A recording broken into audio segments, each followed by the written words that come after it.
قوة إلا بالله العلي العظيم حسبنا الله ونعم الوكيل نعم المولى ونعم النصير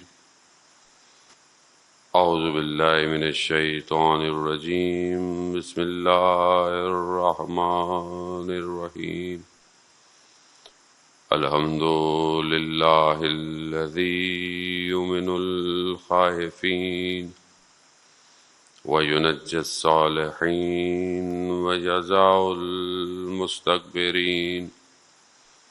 ويهلك ملوكا ويستخلف آخرين والصلاة والسلام على رسول ثقلين محبوب رب المشرقين والمغربين جد الحسن والحسين نبينا سيدنا بالقاسم محمد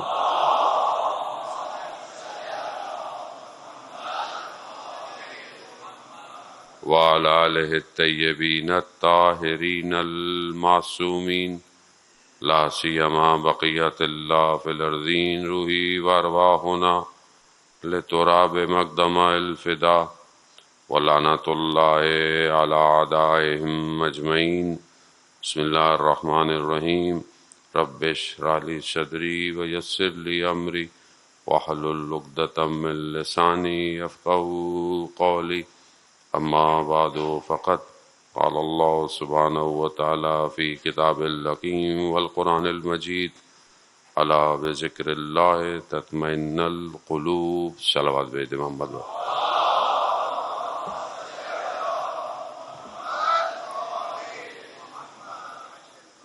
عزاداران سید الشہداء، 9 محرم کا دن اور شب عاشورہ لگ جائے گی۔ بہت زحمت کی آپ نے مجلسوں میں آنے کی، بہت محنت کی انتظامیہ نے کہ آپ یہاں پر آئیں اور ذکر حسین سن سکیں۔ آج کا دن کل کا مقدمہ ہے، مجلسیں جاری رہیں گی، 2 مہینے 8 دن ہیں، جہاں جہاں ہو سکے شرکت کیجئے گا، کرتے رہیں، مگر زہرا کا لال صرف آج رات کا مہمان ہے۔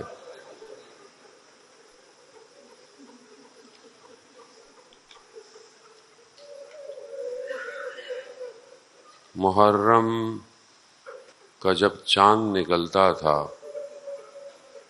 وہ امام رضا سیاہ شال اوڑھ لیتے تھے، یبن الشبیب، امام مسکرانا چھوڑ دیتے تھے، کیونکہ ہماری معرفت محدود ہے، بہت کم ہے۔ امام ہوتا ہے۔ امام کربلا کو ویسے ہی محسوس کرتے تھے جیسی کربلا تھی۔ اسی وجہ سے ہمارے سلام کرنے میں اور امام زمانہ کے سلام کرنے میں فرق ہے۔ ہم کہتے ہیں السلام علیکہ یا ابا عبداللہ، زیارت ناہیہ میں امام زمانہ نے ایسے سلام نہیں کیا۔ امام کہتے ہیں السلام علیکہ یا خد الثری، میرا سلام ہو ان رخساروں پر جو خاک پر پڑے رہے۔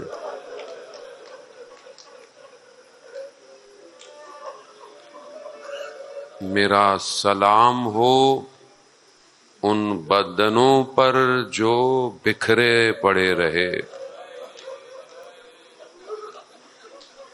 میرا سلام ہو ان محاسن پر جو خون سے تر رہے۔ امام کا سلام، امام ایسے سلام کرے، میرا سلام ہو اس سر پر جو نیزے پر تھا۔ امام معرفت رکھتا ہے۔ کوشش کریں آج کی شب، عزاداران محترم، پہلے ادب و آداب بہت ہوا کرتے تھے، بہت اچھا تھا وہ۔ زمانہ ماڈرن ہو گیا، چیزیں جو ہے وہ زیادہ آ گئیں، انسان بھی تھوڑا سا سیکولر ہو گیا، لبرل ہو گیا، لیکن وہ آداب بہت اچھے تھے جب ہم چھوٹے ہوتے تھے. بہت ساری چیزیں گھر میں بند ہو جاتی تھیں. گاؤں دیہات میں ہم نے جا کے دیکھا چارپائیاں الٹی ہو جاتی تھیں، لوگ نہیں بیٹھتے تھے، لوگ آرام نہیں کرتے تھے، محسوس کرتے تھے. خود تو نہیں تھے وہاں لیکن کوشش کرتے تھے. اس لیے بہت ضروری ہے کہ انسان یہ کل کا فاقہ کرے. انسان صبح سے تھوڑا پیاسا ہو، تھوڑا دوپہر تک اس کا گلا خشک ہو، تھوڑا اپنے آپ کو قریب ازانے میں. ہم کر تو سکتے کچھ نہیں ہے، ہم تو اس درد کو نہیں محسوس کرتے جو انہوں نے لیا، لیکن اپنے آپ کو قریب کرنا ضروری ہے. امام حسین علیہ السلام کے قریب ہونا ضروری ہے، سمجھنا ضروری ہے، اس مصیبت کو بھی سمجھنا بہت ضروری ہے. یہی محبت کا راستہ ہے کہ انسان ان تکلیفوں کو کوشش کرے کہ بہرحال اپنے آپ کو اس کے قریب کرے. ایک محبت کا طریقہ ہے، یہی ایک محبت ہے. عزیزان محترم، میں بہت معذرت چاہتا ہوں اول کلام میں آپ سب سے بھی، انتظامیہ سے بھی، اور شرمندہ بھی ہوں کہ جو مجھے محنت کرنی چاہیے تھی، بیان کرنا چاہیے تھا، وہ میں نہیں کر سکا. میں خدا کی بارگاہ میں سب سے پہلے شرمندہ ہوں. وقت کے امام کی خدمت میں انشاءاللہ خود سید الشہداء اپنا لطف اور کرم کریں اور یہ ٹوٹی پھوٹی سی نوکری کو اپنی بارگاہ میں قبول فرمائیں. عزیزان محترم، وقت بہت محدود ہے، شب ہے، اور آج زیادہ انسان مصروفیت بڑھ جاتی ہے، عزا، جلوس، ماتم، شب داری. آپ کی خدمت میں چند دن میں عرض کیا کہ انسان اس عالم سے اسے دوسرے عالم میں پرواز کرنی، اس نے جانا ہے، چاہے آپ خود چاہیں یا نہ چاہیں. ایگزٹ اس عالم سے آپ کا ہے، میرا بھی ہے، سب کا ہے. اب ہم اگر چاہتے ہیں کہ ہم اس ہدف نہائی تک، اس مقصد تک کہ جس کے لیے خدا نے خلق کیا ہے، اس تک پہنچیں، تو ہمیں اس عالم میں رہتے ہوئے اپنے آپ کو کمال پر لے کے جانا ہے، اپنے آپ کو بلند کرنا ہے. بلند کہاں سے کرنا ہے؟ ظاہری طور پر نہیں. کوئی شخص اگر 30 منزلہ عمارت کی چھت پر ہے تو کیا وہ بلند ہے؟ نہیں. اس بلندی کا ذکر نہیں ہے. بلندی انسان کے باطن کی بلندی ہے کہ انسان اپنے باطن کو، اپنے انر کو اپ گریڈ کرے، اس کو اوپر لے کے جائے تاکہ وہ حقائق کو ویسے سمجھے جیسے حقیقت ہے دنیا کی. جتنا انسان دنیا میں دسا رہے گا، اسی مادے میں رہے گا، وہ کبھی بھی کچھ نہیں دیکھ پائے گا. وہ اسی کے اندر گرفتار ہے، اسی میں پھنسا رہے گا. جو لوگ انبیاؤں کے ساتھ تھے، اولیاء ائمہ کے ساتھ تھے، وہ مادے میں نہیں گرے ہوئے تھے، انہوں نے اپنے آپ کو مادے سے آزاد کیا تھا. شخص وہی تھے، منصب بھی تھے، ڈیزگنیشنز بھی تھیں، پوسٹ بھی تھیں، سب کچھ تھا، لیکن مادے سے اپنے آپ کو آزاد کیا تھا.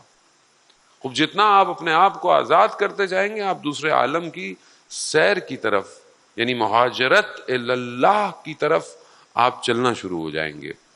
اصل ہجرت خدا کی طرف ہے، کیونکہ اللہ نے اس دنیا میں انسان کو تھوڑی دیر کے لیے آزمائش میں ڈالا ہے. یہ تھوڑی دیر ہے، یہ پلک جھپکنا ہے. یہ الناس نائم، رسول خدا حضرت محمد مصطفیٰ صلی اللہ علیہ وسلم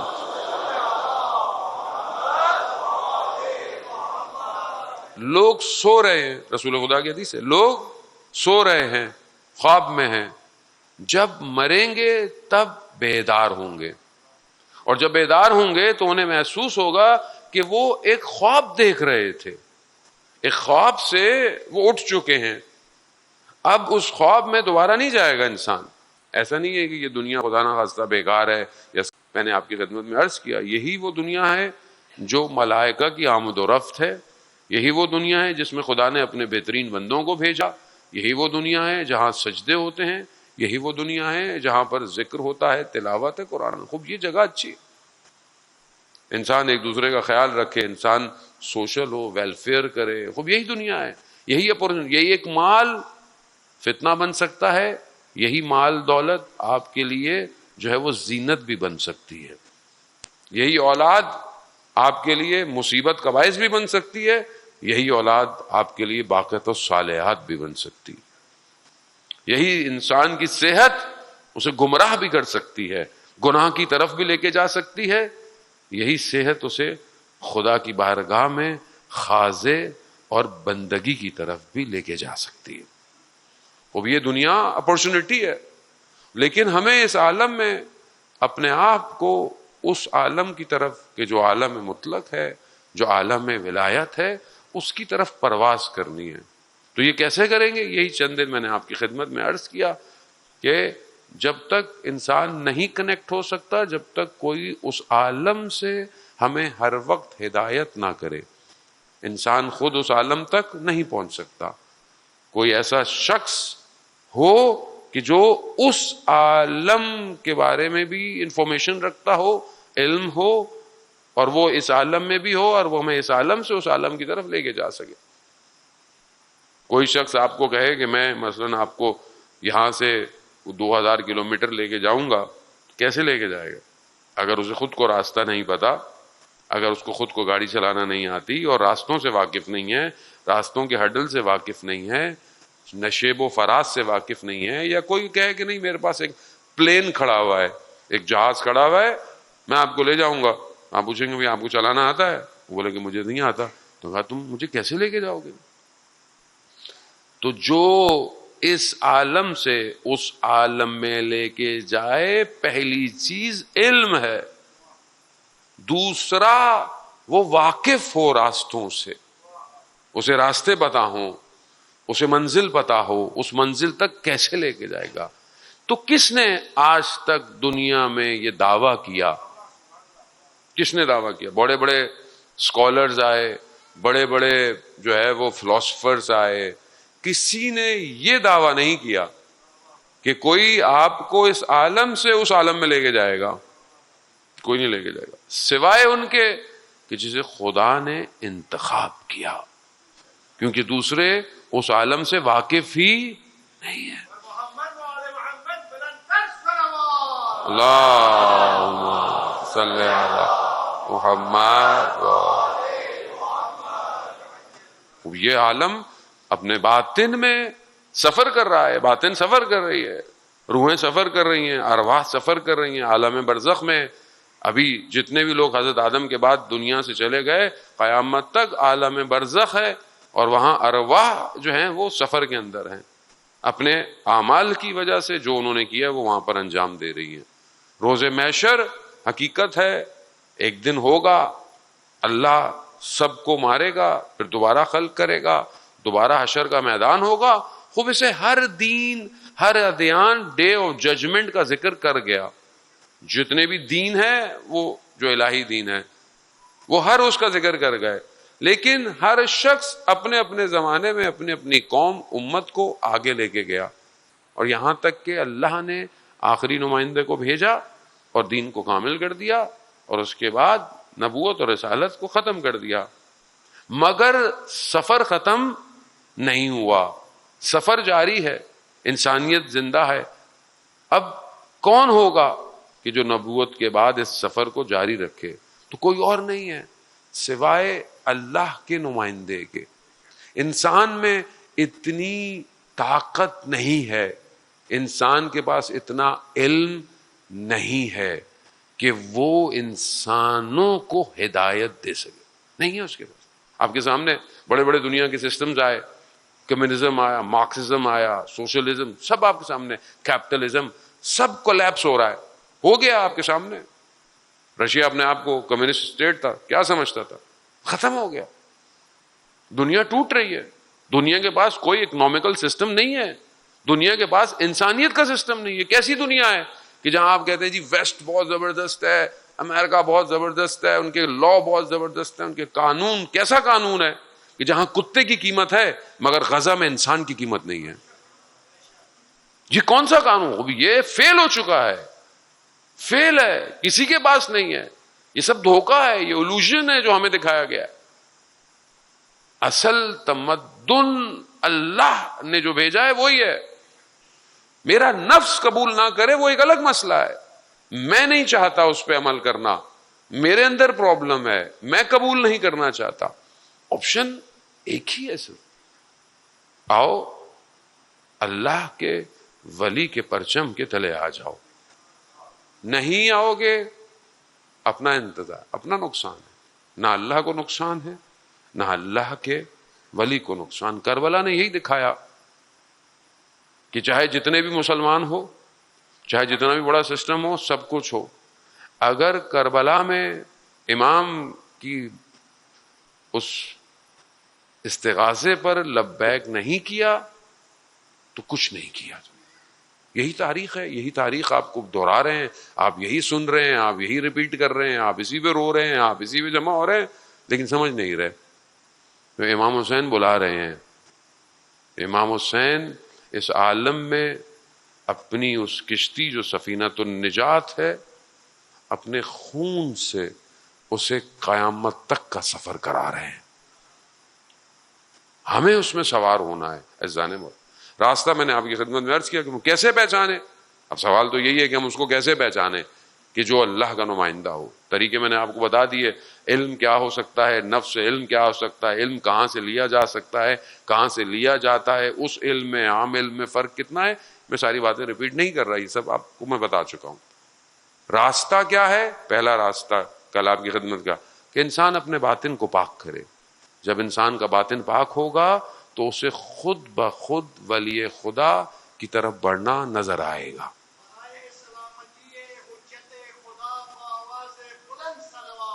اللہ صلی اللہ محمد. اب دوسرا راستہ، انبیاء، ہر نبی اپنے آنے والے نبی کے بارے میں بیان کر گیا، بشارت دے گیا. اتنے لوگ، جو بہت سارے لوگ جو رسول خدا کے پاس آئے، بعض یہودی تھے، عیسائی تھے، کیسے مسلمان ہوئے؟ کیونکہ بشارت ان کو دی گئی تھی ان کی کتاب میں. تیسرا، بہت تیزی سے بارہ میں سمیٹنا چاہتا ہوں گفتگو اپنے ان موضوعات کو جو ابھی خدمت میں لایا تھا. تیسری چیز جو ہے، اس کے بعد آگے بڑے جو سٹیپ ہے جسے قرآن ہادی کو پہچاننے کی ایک راستہ بیان کر رہا ہے، وہ معجزہ ہے. معجزہ عجز سے ہے، یعنی جسے عام لوگ انجام نہ دے پائیں. کار فوق العادہ ہے، یعنی ایسا کام کہ جو عام انسان کے بس کا. ایسا نہیں ہے کہ کوئی ایسا کام ہے کہ جو ناممکن ہے، نہیں. ایسا کام کہ جو محال ہو، یعنی پاسبل نہ ہو، ایسا کوئی نہیں ہے معجزہ. کیونکہ انسان کا، عام انسان کا علم اس کو کمپائل نہیں کر پاتا، اس لیے اس کے لیے وہ کام معجزہ ہے ایکچولی. اور جتنے بھی نبی معجزہ لے کر آئے، اس کے ساتھ ان کا دعوی نبوت تھا. یعنی کیا کہا تھا کہ یہ معجزہ ہے. کیوں معجزہ ہے؟ کیونکہ میں اللہ کی طرف سے آیا ہوں. اتنی ان کے پاس جو تھی فیسلٹی.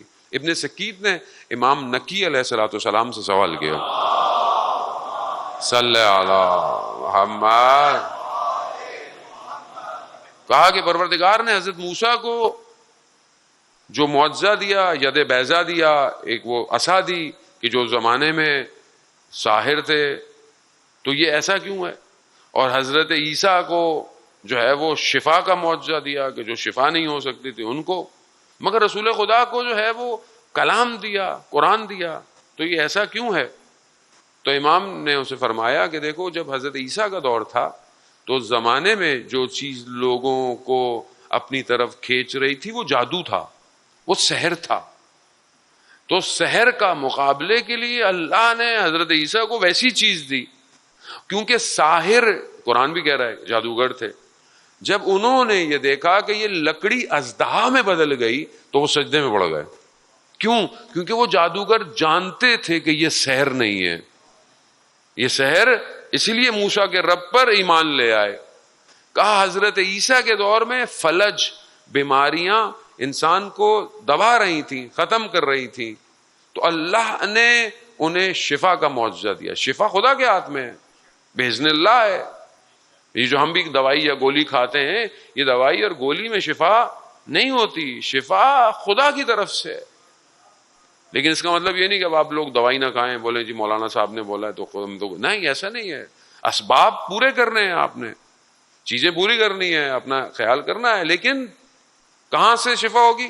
اس کی بارگاہ سے. ورنہ کتنے لوگ ہیں ہمارے درمیان ساری دوائیاں بھی کھاتے ہیں, سب کچھ کھاتے ہیں, نہیں ہوتا. نہیں ہوتا, جب خدا نہیں چاہ رہا دینا شفا تو نہیں ملتی ہے. جان محترم, شفا وہی ہے, وہ ہی شفا دے سکتے ہیں, یا وہ کہ بہرحال اب رسول خدا کو جو معجزہ دیا اس زمانے میں لوگ شاعر تھے, ادیب تھے, بلاغت بہت زیادہ تھی عرب میں, تو اللہ نے اسی زمانے کے حساب سے ان کو کیا دیا؟ قرآن. لیکن قرآن صرف اس زمانے کے لیے نہیں رہا, قرآن قیامت تک کے لیے جاوداں ہے. ہو گیا یہ سب نبوت کے ساتھ. ائمہ کے آپ نے معجزات دیکھے, آپ ان کی زندگی میں سنتے بھی رہتے ہیں, پڑھتے بھی رہتے ہیں, لیکن ایسا نہیں تھا کہ یہ معجزات ان کی شخصیت کی بلندی کے لیے. ان کی شخصیت ان سے بہت بلند تھی. ان کی شخصیت یہ صرف اس لیے تھا کہ جو لوگ نہیں مان رہے, جن کو دکھانا ہے, ان کے لیے ہے, ورنہ ان کے نہیں تھا کہ یہ معجزے کی وجہ سے کوئی بڑے ہو گئے. ہمارے ہاں آدمی بڑا کیسے ہوتا ہے؟ عام جس کے پاس تھوڑی کرامت ہو, وہ بابا جی کو بزرگ, ہمارے یہاں ہوتا ہے نا جی فلانے نے دعا دی, فلانے نے فلانا ہاتھ پھیر دیا, تو ہم کرامت کی وجہ سے کسی کو بڑا سمجھتے ہیں. جیسے بہت سارے لوگ آ کہتے ہیں بھئی آپ اتنی بڑی شخصیت ہیں تو ہمارا یہ کام کر دیں, ہمارے لیے کر دیں, اور نہیں کیا تو کیا مطلب ہے؟ آپ بڑے ہی نہیں ہے. اس کا مطلب ہے کہ ہماری دنیا ایسی ہے, وہ ایسا نہیں ہے. ان کے یہاں کمال بندگی ہے, جتنا عطا ہو رہا ہے اتنا جھکتے جا رہے ہیں. فرق ہے الہی نظام میں اور دنیا کے نظام میں. رسول خدا فرماتے ہیں فخری, یہ جو میری محتاجی ہے تیری بارگاہ میں, یہ میرا افتخار ہے. وہ اصل ہدف یہی ہے معجزہ. وہ ہدایت کے لیے تھا. خوب یہ معجزے آئے, اور بریکٹ ہمارے ہاں ابھی تو میڈیا اویئرنیس بڑھ گئی ہے, ورنہ ہمارے یہاں بڑے معجزے ہوتے تھے, ہر جگہ معجزے ہو رہے ہوتے ہیں. معجزہ نہیں ہے یہ, تو کوئی چیز ہو گئی, بہرحال کرامت ہو گئی, کسی کی وجہ سے ہو گئی, وہ مسئلہ نہیں. لیکن معجزہ عجز ہے, اسباب ہیں. بغیر علل کے, بغیر ریزن کے کوئی چیز پروڈیوس نہیں ہوتی ہے. لکڑی کس طرح, کس زمانے میں, کس طریقے سے پھینکی جائے تاکہ وہ کنورٹ ہو جائے. خوب یہ سب اسباب ہیں جو ہم سمجھ نہیں پا رہے, مگر ہیں اسباب. کیا ہو, اشارہ کیا جائے کہ پہاڑ پھٹے بغیر جو ہے وہ ماں اور باپ کے, اونٹنی جو ہے وہ پہاڑ سے باہر آ جائے. اسباب ہیں اس کے, ایسا نہیں ہمیں سمجھ میں نہیں آ رہا, اس لیے معجزہ ہے وہ. عزیزان محترم, وہ اس کو سمجھنے کی کوشش کریں. معاشرہ آج کل, کرامات آج بھی ہیں ہمارے یہاں. لوگ, بہت سے لوگ, کیونکہ یہ معاشرے کی چیزیں ہوتی ہیں اس لیے میں اس کی طرف اشارہ کر رہا ہوں. یہ جن لوگ بعض اوقات آپ کو انفارمیشن دے رہے ہیں, آپ کے بارے میں دے رہے ہیں, لوگوں کے قبضوں میں لوگ جن ہوتے ہیں. جن انسان سے ضعیف ہے, کمزور ہے. انسان جن اور باقی مخلوقات سے افضل ہے, لیکن جب وہ کسی کمزور چیز کو اپنے قبضے میں لیتا ہے تو خود کمزور ہو جاتا ہے. اور میں نے خود اپنی زندگی میں مشاہدہ کیا ایسے لوگ کہ جو بہرحال دعویٰ کرتے تھے کہ ان کے پاس جن ہے, جن کے ذریعے کام کراتے ہیں, ان کی زندگی دردناک ہے. کیوں؟ کیونکہ خود ضعیف ہے جن, اور جب آپ اس کے ذریعے سے کوشش کرتے ہیں تو آپ خود اندھیروں کی طرف جانا شروع کر دیتے ہیں. تو اس چکر میں بعض لوگ کہتے ہیں جی فلانے کے پاس تو جن ہے, ادھر چلیں بابا جی کے پاس, فلانے اللہ ہے, قرآن ہے, نبوت ہے, سب کچھ ہے, اسلام ہے, سب کچھ دیا, عمل کریں اس پہ. جن آ گیا, اثرات مرتب ہوں. اب جتنے ہمارے یہاں اکثر ایسے واقعات ہوتے ہیں, آپ ویسٹ میں جائیں تو لوگ آٹزم اور اس طرح کی بچوں کے اوپر بیماریاں, مریضی خوب ہے. ہمارے یہاں تو ذرا سا بچہ ایسا خدا نہ خواستہ ہو تو ہم بچپن سے کہتے ہیں اس کے اوپر بچپن سے سایہ تھا. کانسیپٹ غلط ہے. خوب قرآن پڑھیں, آیت الکرسی پڑھیں, صدقہ دیں, خیرات دیں, نیکیاں کریں. بہرحال آیت الکرسی پڑھ کے باہر نکلا کریں, 4 کل پڑھیں, تاکہ جن اور شیاطین کے شروں سے بچ کے رہے انسان, اپنے آپ کو حفاظت کرے. جان محترم, میں یہ نہیں کہہ رہا کہ خوب علم غریبہ نہیں ہے یا ایسی چیز, نہ, چیزیں رکھتی ہیں, وجود رکھتی ہیں, لیکن اتنا نہیں ہے جتنا ہم اپنے آپ کو. اسی طرح جو ہندو مرتاز ہوتے ہیں, پریکٹس کرتے ہیں, بھوکے رہتے ہیں, اپنے نفس پہ کنٹرول کرتے ہیں, خوب ایک چیز ان کو بھی مل جاتی ہے. جب آپ ان کے پاس بھی جائیں تو وہ چیزیں ہیں, لیکن ان کے پاس ہدایت نہیں ہے, ان کے پاس نور نہیں ہے, وہ آپ کو نور کی طرف نہیں لے کے جائیں گے یا آپ کے ظاہری کاموں کو انجام دے دیں گے. تو ہدایت صرف اللہ کے ولی کے پاس ہے. عزیزان محترم، جب تک انسان دنیا میں دھسا ہوا ہے، اپنے قلب کو پاک نہیں کرے گا، الہی نہیں ہوگا، وہ اس دنیا کے اندر تقسیم در تقسیم ہے. لیکن جب اپنے آپ کو اس کے حوالے کر دے گا تو نہ میں ہوں نہ میں خود ہوں، صرف وہی ہے پروردگار. یعنی اپنے وجود کو فنا کر دو. یہی کیا کہ جو کچھ تھا اسے لے کر حسین کربلا آ گیا. اب جو خدائی ہے، یہ تمثیل ایسی تھی، شعر کی مثال اس نے پروردگار سے دی ہے کہ اب جو کچھ ہے خدا کا وہ سب حسین کا ہے، سب کا. خدا نہ خواستہ یہاں تمثیل میں آپ ذہن مت کیجیے گا، یہ تمثیل اصل میں قلب کی پاکیزگی کے لیے ہے کہ انسان اپنے قلب کو پاکیزہ بنائے. جب انسان قلب کو پاکیزہ بنائے گا تو پھر وہ نہیں ہے، پھر اس کی خواہشات نہیں ہے، صرف کیا ہے؟ خدا کی مرضی ہے. خدا کی طرف بڑھے گا، خدا کے لیے کرے گا. جب میں خود ایسا ہو جاؤں گا، مولوی کا کہنے کا مقصد یہ تھا کہ معاشرہ بھی ایسا ہی ہونا چاہیے کہ جس معاشرے میں امام کی طرف بڑھنا ہے تو معاشرے کا قلب صرف خدا کے لیے ہونا چاہیے، پھر ہر کام خدا کے لیے، ہر چیز امام زمانہ کی حکومت کے لیے، میرا بزنس، میرا کام. یعنی انسان پرہیزگاری کی طرف بڑھے. جو کچھ ہے پروردگار ہے. اور خدا خود کہتا ہے کہ جب تم سب کچھ میرے لیے کرو گے، میرا ذکر کرو، میں تمہارا ذکر کروں گا. تم میرے ہو جاؤ، میں تمہاری کان ہو جاؤں گا، میں تمہاری آنکھیں ہو جاؤں گا، میں تمہارا سب کیوں ہو جاؤں گا؟ کیونکہ تم میرے لیے تو کرو. لیکن ہم اس دنیا کے اندر پھنسے ہوئے ہیں کس کے لیے؟ اپنی ذات کے لیے، اپنے نفس کے لیے، اپنی اولاد کے لیے، اپنی خواہشات کے لیے. یعنی ہم اپنے آپ سے ہی عدالت نہیں کر پا رہے. عزیزان محترم، خوب اس کو سمجھنا بہت ضروری ہے کہ انسان پیش کرے اس کی بارگاہ میں، ٹوٹا پھوٹا ہی صحیح، چھوٹی ہی سے. خدا بڑا چھوٹا نہیں دیکھتا، خدا پیسہ نہیں دیکھتا، خدا نیت، خدا خلوص دیکھتا. نیت انسان کو بلند کرتی ہے. شب عاشور آ گئی. انسان آج کی رات کو سمجھنے کی کوشش کریں. بہرحال وقت بہت تیزی سے آگے کی طرف ہے، وقت میرے پاس بھی زیادہ نہیں ہے. امام نے آج کی رات کو 3 حصوں میں تقسیم کیا. 3 حصوں میں امام نے تقسیم کیا. پہلا حصہ قرآن کی تلاوت، نماز، ذکر. دوسرا حصہ اصحاب کے ساتھ گفتگو، سب کے ساتھ اور الگ الگ بھی گفتگو کی. تیسرا حصہ اپنے گھر والوں کے ساتھ اور خاص طور پر جناب زینب کے ساتھ. بہن بھائیوں کی گفتگو ہے، گفتگو ہے. انسان اپنے آپ کو پیش کرے خدا کی بارگاہ. امام شب عاشورہ بتا رہے ہیں کہ یہ کام کیوں کیا جا رہا ہے. قرآن کی تلاوت، عبادت، سجدے بتا رہے ہیں کہ یہ کام خدا کے لیے ہے، یہ خدا کی طرف بڑھنے کے لیے ہے. شب عاشور ہر ماں اپنے بچے کی تیاری کر رہی ہے،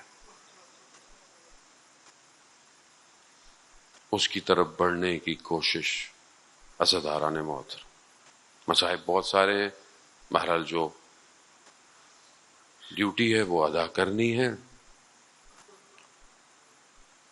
امام نے تہجد کی نمازوں میں جناب علی اکبر کو مانگا ہے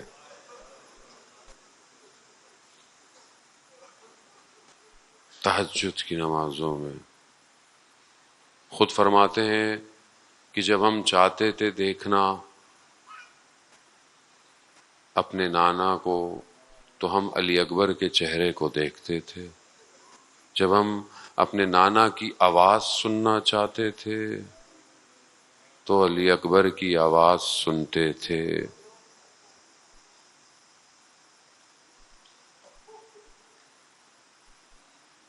جوان بامعرفت جوان، امام کی سواری چل رہی ہے، بیٹا ساتھ ساتھ ہے، امام کی آنکھ لگی، تھوڑی دیر بیدار ہوئے، 3 دفعہ کہا انا للہ و انا الیہ راجعون۔ بیٹے نے کہا بابا یہ کلمہ آپ کی زبان پہ جاری کیوں ہوا؟ کہا بیٹا میں نے خواب میں دیکھا ایک منادی ندا دے رہا ہے کہ موت اس کاروان کے پیچھے پیچھے ہے۔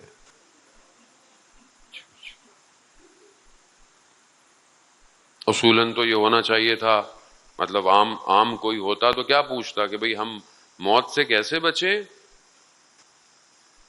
علی اکبر ہے، کیا کہا؟ بابا ہم حق پہ نہیں ہیں۔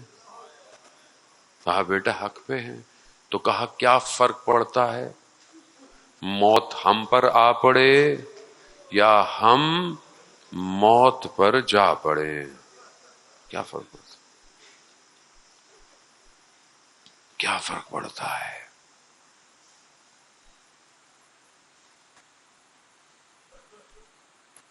روز عاشور آ گئی، اذان دینے والا کوئی اور ہے، لیکن عاشورا والے دن امام نے جناب علی اکبر کو کہا اذان دے، یعنی گویا عاشورا طلوع نہیں ہو رہی بغیر علی اکبر کے اذان کے، اذان دی۔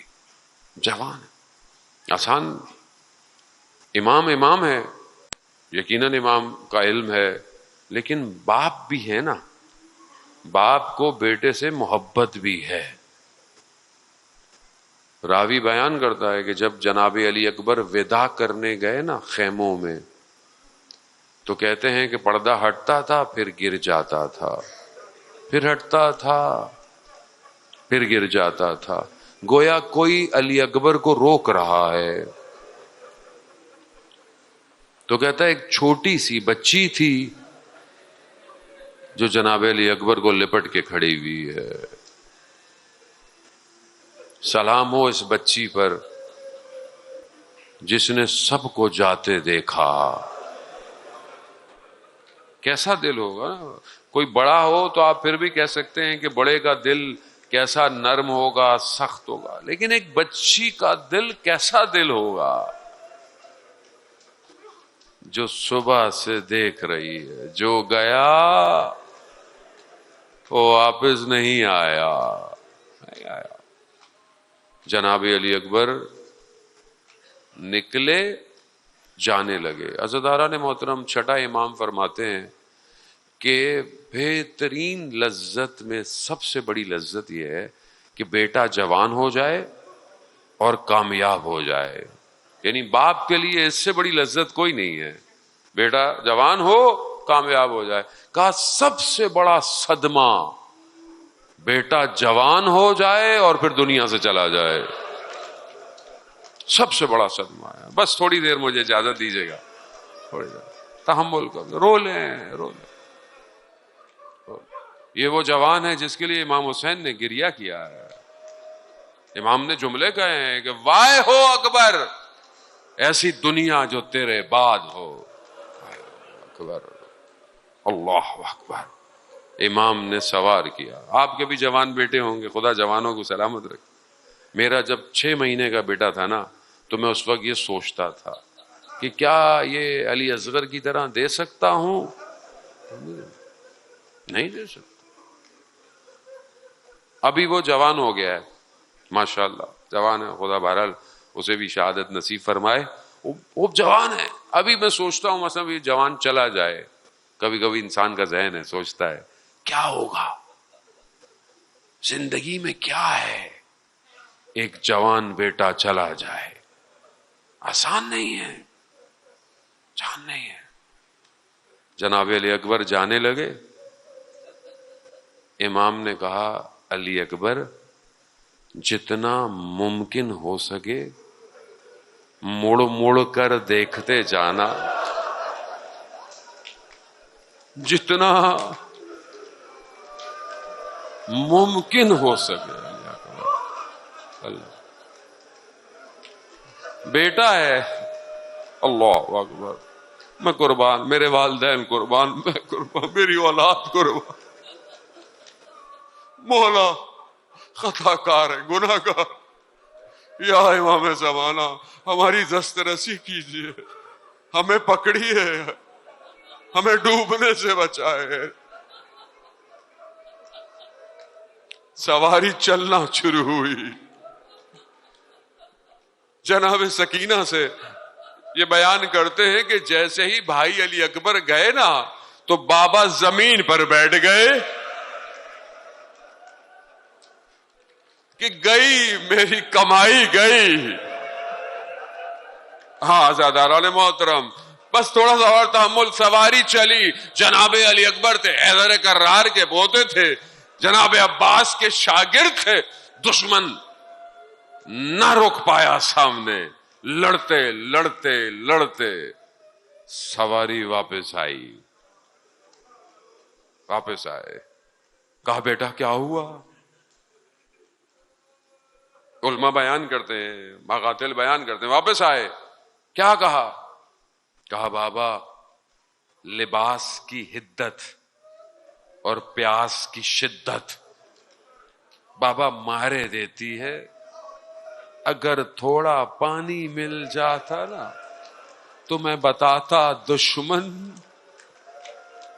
اب آپ خود تصور کریں کہ بیٹا باپ سے کچھ مانگے اور باپ کے پاس نہ ہو.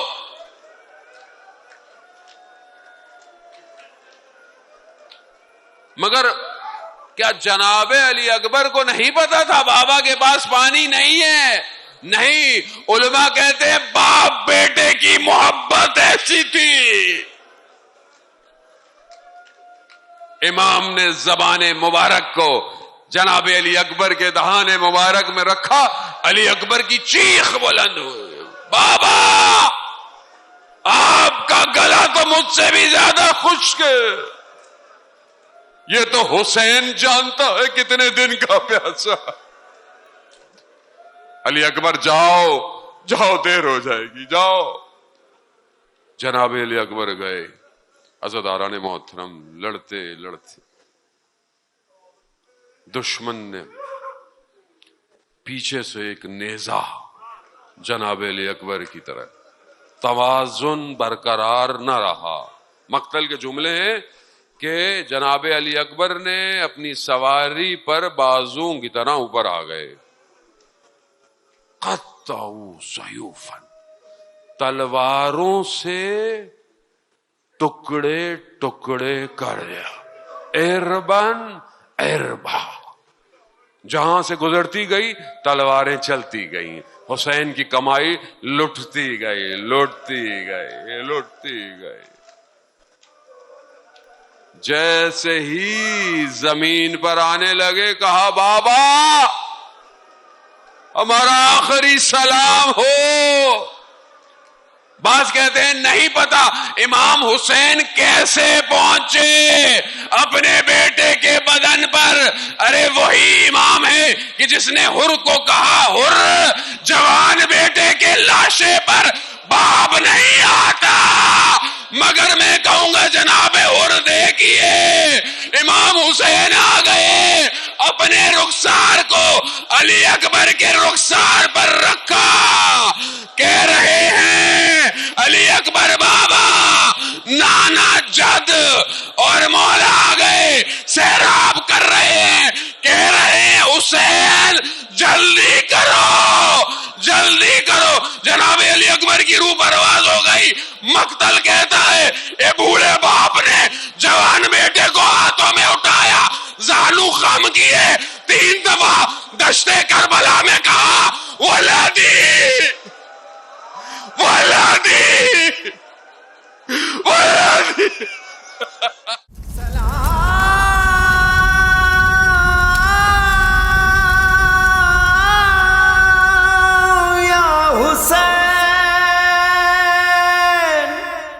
غیب سے آ رہی ہے مسلسل صدا, لو آفتاب شہادت طلوع ہو گیا.